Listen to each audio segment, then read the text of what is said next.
The Japanese are masters when it comes to stockpiling foods. Their centuries-old wisdom could totally transform the way you think about your pantry. Imagine having a kitchen where nothing ever goes bad, where flavors only get better with time, and where you're always prepared for whatever life throws at you. Sound too good to be true? Well, it's not. In fact, it's been the reality in Japan for generations. From miso that ages like fine wine to dried fish that could outlast a zombie apocalypse. We're about to dive into 20 foods that laugh in the face of expiration dates.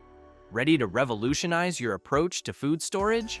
Let's get started. The salt of the earth, umeboshi's timeless tango. Picture this, a tiny wrinkled fruit that packs a punch so sour it could make a lemon weep. But don't let its pucker power fool you.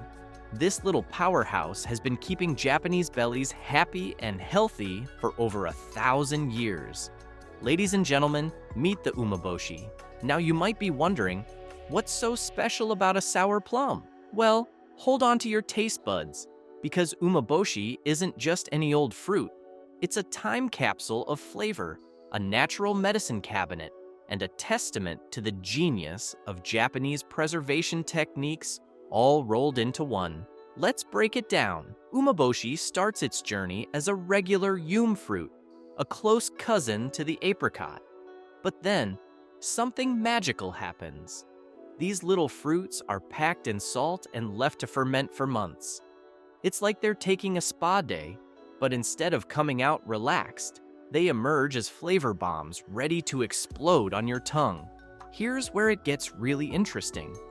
The salt doesn't just make the umeboshi taste good, it's the secret to their superhero-like longevity.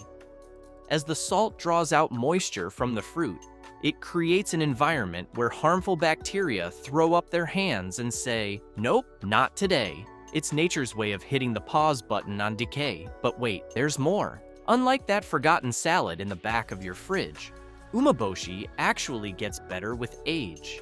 It's like they've discovered the fountain of youth, aging backwards and developing more complex flavors as time goes on. Some umeboshi can last for decades, becoming family heirlooms passed down through generations.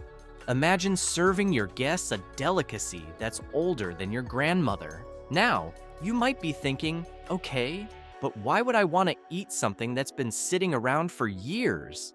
Well, my friend, umeboshi isn't just about lasting forever, it's a nutritional powerhouse.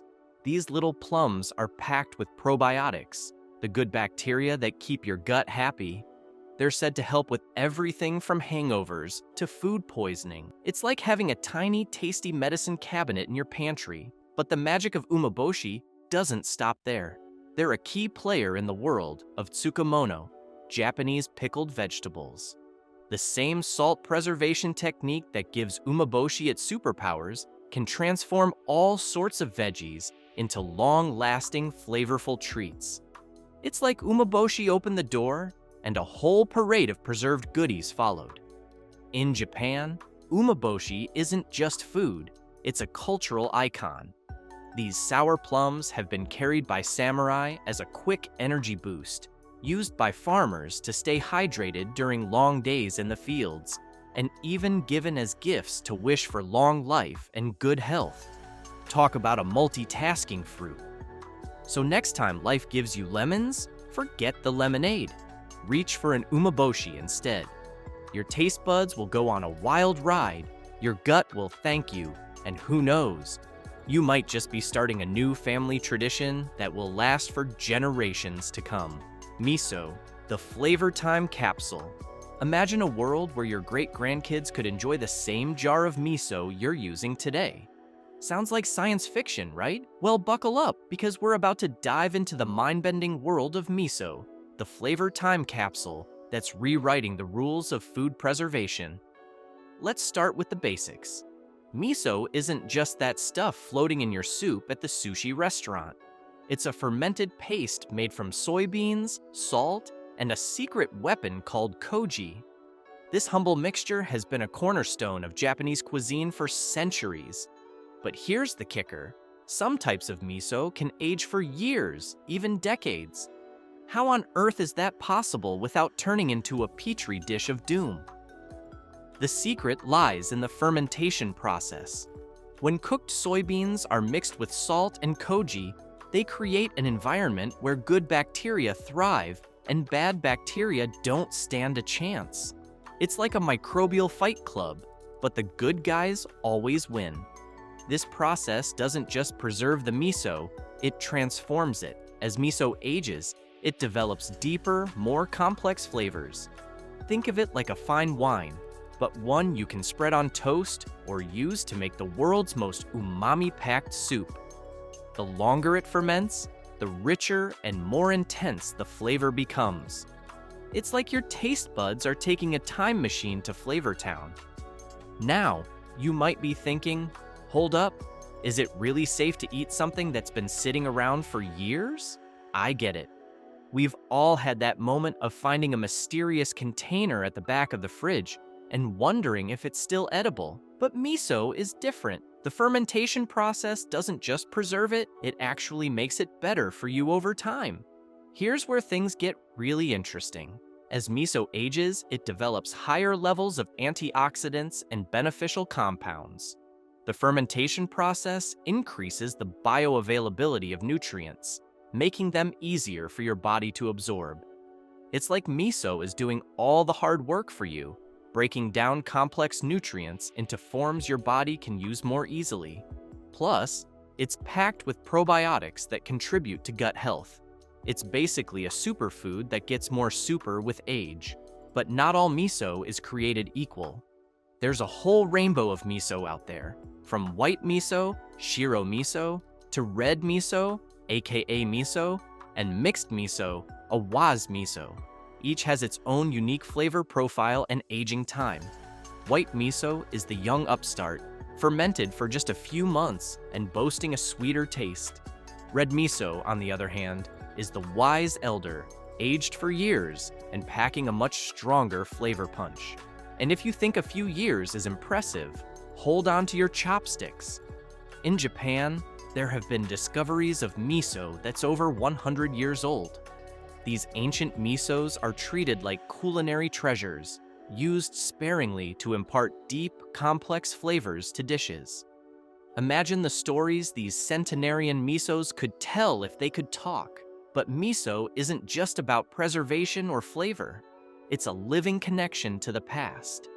In Japan, many families still make miso at home, passing down their unique recipes and fermentation techniques through generations. It's not just food, it's an edible time capsule, linking the present to the past and future. Katsuobushi, the fish that refused to spoil. Just when you thought miso was the ultimate survivor, along comes a contender that makes it look like a fresh-faced rookie. Picture this, a piece of fish so hard you could use it as a weapon, yet it's a cornerstone of Japanese cuisine. Welcome to the world of katsuobushi, where fish becomes fortress. Now, you might be wondering, why on earth would anyone want to eat a fish that's tougher than a $2 steak? Well, hold on to your chopsticks because this isn't just any old dried fish. It's a culinary time capsule that laughs in the face of expiration dates. Let's talk about how this aquatic wonder goes from swimming in the sea to sitting on your shelf for years. It all starts with a bonito fish, but boy, does it go through the ringer. First, it's filleted and boiled. Pretty standard stuff, right? But then things get interesting. The fish is smoked, sun-dried, and fermented, and just when you think it's done, they do it all over again and again. Sometimes up to 15 times. By the time they're finished, this fish is about as moist as the Sahara Desert. It's so dry that bacteria take one look at it and say, "Nah, I'm good." But here's the kicker. It's not just dry, it's covered in mold. Yes, you heard that right. Mold. Before you start dialing the health department, though, let me explain. This isn't the kind of mold you find on that bread you forgot about in the back of your pantry. Nope. This is Aspergillus oryzae, a special mold that's like a tiny preservation superhero. It not only helps keep the fish fresh, but also contributes to its complex flavor. It's like nature's own secret sauce. Now, you might be thinking, that's all well and good, but what do you actually do with a fish stick that could double as a baseball bat? Well, my friend, that's where the magic happens. Katsuobushi is the backbone of dashi, the foundational broth in Japanese cooking. It's like the chicken stock of Japan, only way more interesting, but it doesn't stop there. These days, you'll find katsuobushi sprinkled on everything from rice dishes to salads. It's even making its way into Western cuisine as a flavor enhancer. Talk about a fish out of water, and let's not forget about the nutritional powerhouse hiding inside this unassuming block of fish. Katsuobushi is packed with protein and essential amino acids. It's like a multivitamin, only tastier and with a much longer shelf life. Speaking of shelf life, properly stored katsuobushi can last for years. That's right, years. It's the kind of food that could outlast your current smartphone, your car, and maybe even your mortgage. In a world where we're constantly checking expiration dates, katsuobushi is the overachiever that never seems to spoil. Rice, the grain that defies time. If you thought katsuobushi was the marathon runner of food preservation, wait till you meet its carb-loaded cousin. Ever wondered why your great-grandma's rice tastes better than yours? It's not just nostalgia, it might actually be older than she is. In Japan, rice isn't just a side dish, it's practically a national treasure. And like any good treasure, they've figured out how to keep it safe for a really long time. We're talking decades, folks, sometimes even centuries. I know what you're thinking. How is that even possible? Doesn't rice go bad? Well, here's the secret sauce, or should I say, the secret container. Japanese families often store their rice in special boxes called komobitsu. These aren't your average Tupperware. Nope. These are airtight wooden boxes designed to keep moisture and pesky critters out. It's like a five-star hotel for grains, where every grain gets the VIP treatment. But hold on, it's not just about fancy boxes. The type of rice matters too. You know that healthy brown rice you've been forcing yourself to eat? Turns out, it's actually got a shorter shelf life than its paler cousin. Brown rice keeps its bran layer, which contains oils that can go rancid. White rice, on the other hand, has had this layer removed, making it the tortoise in this preservation race.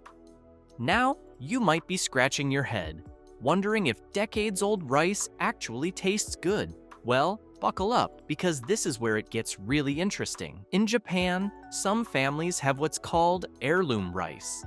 Imagine passing down your pantry staples instead of jewelry or china. These aren't just any old grains. We're talking about prized varieties like koshihikari and akita komachi. These heirloom rices aren't just valued for their taste and quality. They're a direct link to family heritage and traditional farming practices. It's like having a time machine in your kitchen, connecting you to generations past through the simple act of cooking dinner. But the magic doesn't stop at wooden boxes. Some Japanese families take their rice storage game to the next level with clay pots and straw bags. These traditional methods help regulate humidity and keep those pesky pests at bay. It's old school tech at its finest, proving that sometimes Grandma really did know best. And get this, properly stored white rice can last for up to 30 years. That's right, 3 whole decades. Your rice could be older than your favorite pair of jeans and still be perfectly edible. It's the kind of food that could outlast trends, relationships, and maybe even a few presidents. But here's the real kicker. These heirloom rice varieties are more than just long-lasting food. They're living pieces of agricultural history, embodying the unique environmental conditions and farming practices of specific regions. It's biodiversity in a bowl, with each grain telling the story of the land it came from. Let's face it, we've all been guilty of tossing out that wilted lettuce or forgotten carton of milk. But here's the thing. Those ancient Japanese preservation techniques aren't just for history buffs. They're a secret weapon in our modern battle against food waste. Imagine turning your kitchen into a mini Tsukumono factory, pickling those veggies that are on their last legs, or whipping up a batch of homemade miso that gets better with age, like a fine wine for your taste buds. These aren't just fancy culinary tricks. They're a way to connect with centuries of Japanese wisdom while giving Mother Earth a high five. By trying your hand at these techniques, you're not just saving money and reducing waste. You're joining a long line of resourceful cooks who've been making magic happen in their kitchens for generations. So next time you're about to toss that slightly sad produce, ask yourself, what would a Japanese food preservation master do? Your taste buds and the planet will thank you.